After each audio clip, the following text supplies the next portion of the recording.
Evening. The Augustine of Hippo once said, "The world is a book, and the one who hasn't traveled has read just one page of it." After reading my one page for 21 years, I decided to read more pages. No, not like how my Hippo buddy said. I mean by studying masters. After a lot of begging and borrowing and beating, my dad and mom finally agreed to send me to the USA for my masters. What do we do after that? Important shopping items list.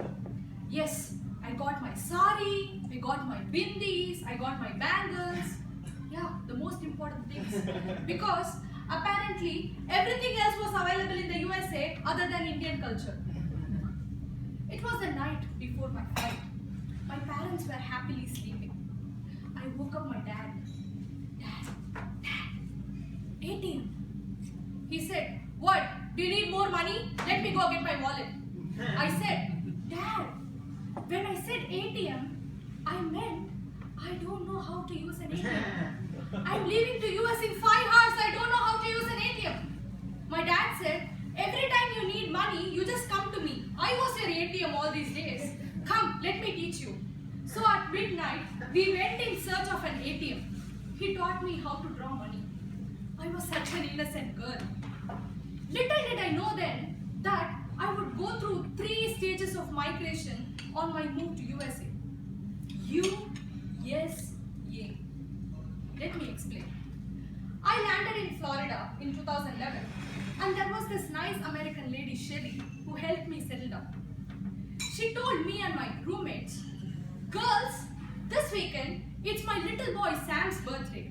I want you all to come home and enjoy the party." We were so excited. You know why?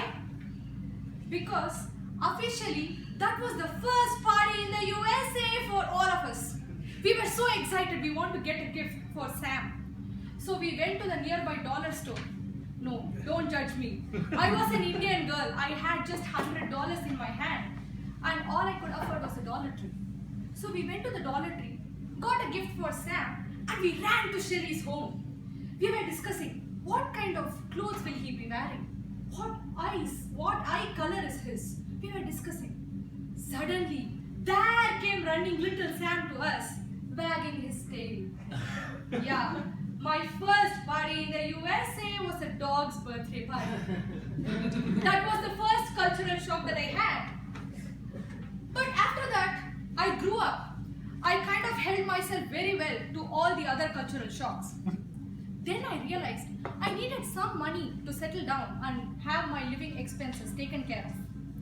So I went to the senior of mine and I asked him, "I'm looking for a job. Can you suggest me something?" He said, "You know what? The flag football team is looking for a scorer. Why don't you go and try out?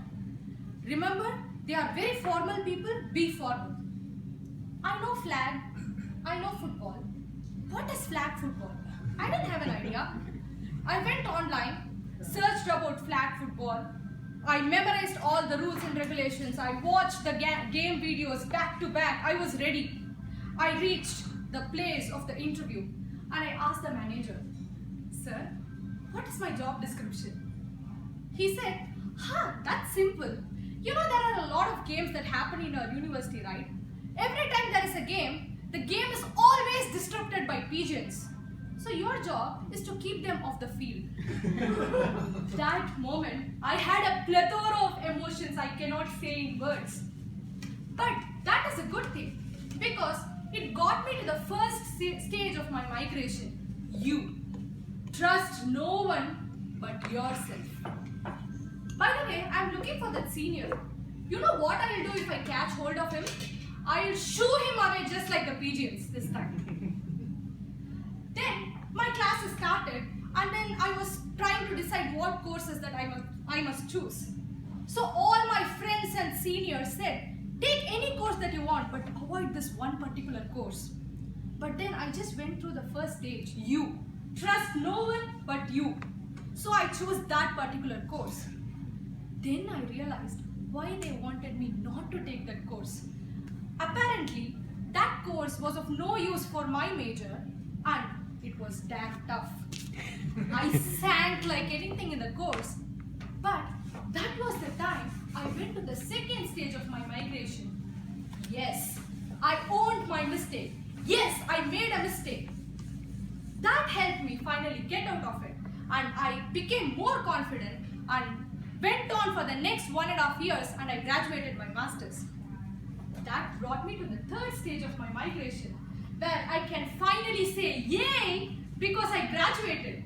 I celebrated life. I got a full-time job. I'm standing in front of you all.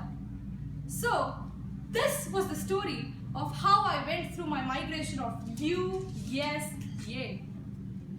Everything is very funny until it is happening to others. So, I hope you all had fun today listening to my story. But at this juncture, I would like to throw back to the moments when travel means I have to take the university bus with free of cost. When adventure meant taking a new course and trying to understand the professor's accent. When heaven was seeing our parents on Skype and hearing them say, "I'm so proud of you, you cook for yourself." But only you know something is burning on the stove in the background. Thank you.